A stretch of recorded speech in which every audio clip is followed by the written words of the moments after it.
സങ്കീർത്തനം 82. ദൈവം ദേവസഭയിൽ നിൽക്കുന്നു, അവൻ ദേവന്മാരുടെ ഇടയിൽ ന്യായം വിധിക്കുന്നു. നിങ്ങൾ എത്രത്തോളം നീതികേടായി വിധിക്കുകയും ദുഷ്ടന്മാരുടെ മുഖപക്ഷം പിടിക്കുകയും ചെയ്യും. എളിയവനും അനാഥനും ന്യായം പാലിച്ചു കൊടുപ്പിൻ, പീഡിതനും അഗതിക്കും നീതി നടത്തി കൊടുപ്പിൻ. എളിയവനെയും ദരിദ്രനെയും രക്ഷിപ്പിൻ, ദുഷ്ടന്മാരുടെ കയ്യിൽ നിന്ന് അവരെ വിടുവിപ്പിൻ. അവർക്ക് അറിവില്ല, ബോധവുമില്ല. അവർ ഇരുട്ടിൽ നടക്കുന്നു, ഭൂമിയുടെ അടിസ്ഥാനങ്ങളൊക്കെയും ഇളകിയിരിക്കുന്നു. നിങ്ങൾ ദേവന്മാർ ആകുന്നു എന്നും നിങ്ങൾ ഒക്കെയും അത്യുന്നതൻ്റെ പുത്രന്മാർ എന്നും ഞാൻ പറഞ്ഞു. എങ്കിലും നിങ്ങൾ മനുഷ്യരെ പോലെ മരിക്കും, പ്രഭുക്കന്മാരിൽ ഒരുത്തനെ പോലെ പട്ടുപോകും. ദൈവമേ, എഴുന്നേറ്റ് ഭൂമിയെ വിധിക്കണമേ, നീ സകല ജാതികളെയും അവകാശമാക്കിക്കൊള്ളുമല്ലോ. സങ്കീർത്തനം 83.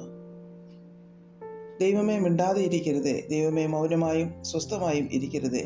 ഇതാ, നിന്റെ ശത്രുക്കൾ കലഹിക്കുന്നു, നിന്നെ പകയ്ക്കുന്നവർ തല ഉയർത്തുന്നു. അവർ നിന്റെ ജനത്തിൻ്റെ നേരെ ഉപായം വിചാരിക്കുകയും നിന്റെ ഗുപ്തന്മാരുടെ നേരെ ദുരാലോചന കഴിക്കുകയും ചെയ്യുന്നു. വരുവിൻ, ഇസ്രയേൽ ഒരു ജാതി ആയിരിക്കാതെ വണ്ണം നാം അവരെ മുടിച്ചു കളക. അവരുടെ പേർ ഇനി ആരും ഓർക്കരുത് എന്ന് അവർ പറഞ്ഞു.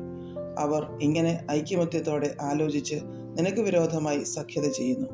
ഏദോമ്യരുടെയും ഇശ്മയേല്യരുടെയും കൂടാരങ്ങളും മോവാബ്യരും ഹഗര്യരും കൂടെ ഗബാലും അമ്മോനും അമാലേക്കും ഫിലിസ്ത്യ ദേശവും സ്വർനിവാസികളും അശ്ശൂരും അവരോട് യോജിച്ചു. അവർ ലോത്തിന്റെ മക്കൾക്ക് സഹായമായിരുന്നു. മിദ്യാന്യരോട് ചെയ്തതുപോലെ അവരോട് ചെയ്യണമേ. കീശോൻ തോട്ടിങ്കൽ വെച്ച് സീസരയോടും യാബീനോടും ചെയ്തതുപോലെ തന്നെ. അവർ ഏന്തോരിൽ വെച്ച് നശിച്ചുപോയി, അവർ നിലത്തിന് വളമായി തീർന്നു. അവരുടെ കുലീനന്മാരെ ഓരേബ്, സേബ് എന്നവരെ പോലെയും അവരുടെ സകല പ്രഭുക്കന്മാരെയും സേബഹ്, സൽമുന്ന എന്നവരെ പോലെയും ആക്കണമേ. നാം ദൈവത്തിൻ്റെ നിവാസങ്ങളെ നമുക്ക് അവകാശമാക്കിക്കൊള്ളുക എന്ന് അവർ പറഞ്ഞുവല്ലോ. എൻ്റെ ദൈവമേ, അവരെ ചുഴലിക്കാറ്റത്തെ പൊടി പോലെയും കാറ്റത്ത് പാറുന്ന പതിർ പോലെയും ആക്കണമേ. വനത്തെ ദഹിപ്പിക്കുന്ന തീ പോലെയും പർവ്വതങ്ങളെ ചുട്ടുകളയുന്ന അഗ്നിജ്വാല പോലെയും നിന്റെ കൊടുങ്കാറ്റുകൊണ്ട് അവരെ പിന്തുടരണമേ. നിന്റെ ചുഴലിക്കാറ്റുകൊണ്ട് അവരെ ഭ്രമിപ്പിക്കണമേ. യഹോവേ, അവർ തിരുനാമത്തെ അന്വേഷിക്കേണ്ടതിന് നീ അവരുടെ മുഖത്തെ ലജ്ജാപൂർണമാക്കണമേ. അവർ എന്നേക്കും ലജ്ജിച്ച് ഭ്രമിക്കുകയും നാണിച്ച് നശിച്ചു പോവുകയും ചെയ്യട്ടെ. അങ്ങനെ അവർ യഹോവ എന്ന നാമമുള്ള നീ മാത്രം സർവ്വഭൂമിക്കും മീതെ അത്യുന്നതൻ എന്ന് അറിയും. സങ്കീർത്തനം 84. സൈന്യങ്ങളുടെ യഹോവേ, തിരുനിവാസം എത്ര മനോഹരം! എൻ്റെ ഉള്ളം യഹോവയുടെ പ്രാകാരങ്ങളെ വാഞ്ചിച്ച് മോഹിച്ചു പോകുന്നു. എൻ്റെ ഹൃദയവും എൻ്റെ മാംസവും ജീവനുള്ള ദൈവത്തെ നോക്കി ഘോഷിക്കുന്നു. കുരികിൽ ഒരു വീടും മീവൽ പക്ഷി കുഞ്ഞുങ്ങൾക്കൊരു കൂടും കണ്ടെത്തിയിരിക്കുന്നു.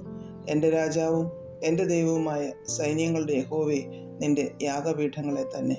നിൻ്റെ ആലയത്തിൽ വസിക്കുന്നവർ ഭാഗ്യവാന്മാർ, അവർ നിന്നെ നിത്യം സ്തുതിച്ചുകൊണ്ടിരിക്കും.